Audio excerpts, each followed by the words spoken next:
Hi friends, welcome to my channel. வாங்க, நாளைக்கு வியாழக்கிழமை.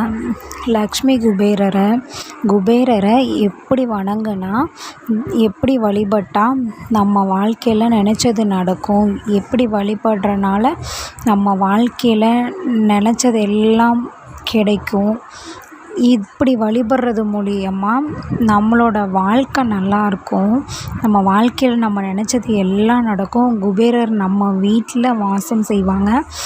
அப்படி இருக்கும்போது நம்ம வாழ்க்கையில் கடன் பிரச்சனை, பண பிரச்சனை இது எல்லாம் நீங்கி, பணப்புழக்கம் அதிகரித்து கடன் பிரச்சனை நீங்கி நம்ம வாழ்க்கையில் நல்லா இருக்க குபேரரை வியாழக்கிழமை நீங்கள் எப்படி வழிபட்டாலும், உங்களுக்கு தெரிஞ்ச மாதிரி எப்படி வழிபட்டாலும் சந்தோஷம். எப்படி வழிபட்டாலும் நீங்கள் சின்ன ஒரு மண் அகல் வச்சு கூட வழிபடலாம். வழிபடும்போது நீங்கள் அவருக்கான காயத்ரி மந்திரத்தை சொல்லி அவரை வழிபடும்போது நீங்கள் கேட்டது, நீங்கள் கிடைக்கிறது எல்லாமே உங்களுக்கு குபேரர் அள்ளி தருவார். மனமுருகி அவரோட காயத்ரி மந்திரம் சொல்லி அவர்கிட்ட கேட்குறத அவர் அள்ளி கொடுப்பாரு. இப்படி வணங்கி பாருங்கள்.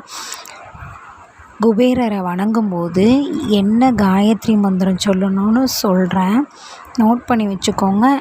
நீங்கள் மண் அகலில் விளக்கு போட்டு வேண்டுனாலும் கண்டிப்பாக மனமுருகி குபேரரை நம்பி இந்த மந்திரத்தை சொல்லி அவர்கிட்ட நீங்கள் என்ன கேட்டாலும் கட்டாயம் கிடைக்கும்.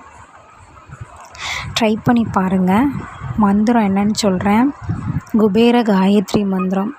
ஓம் யட்சராஜாய வித்மஹி வஜ்ரவனாய தீமஹி தன்னோ குபேரக பிரசோதயாத்.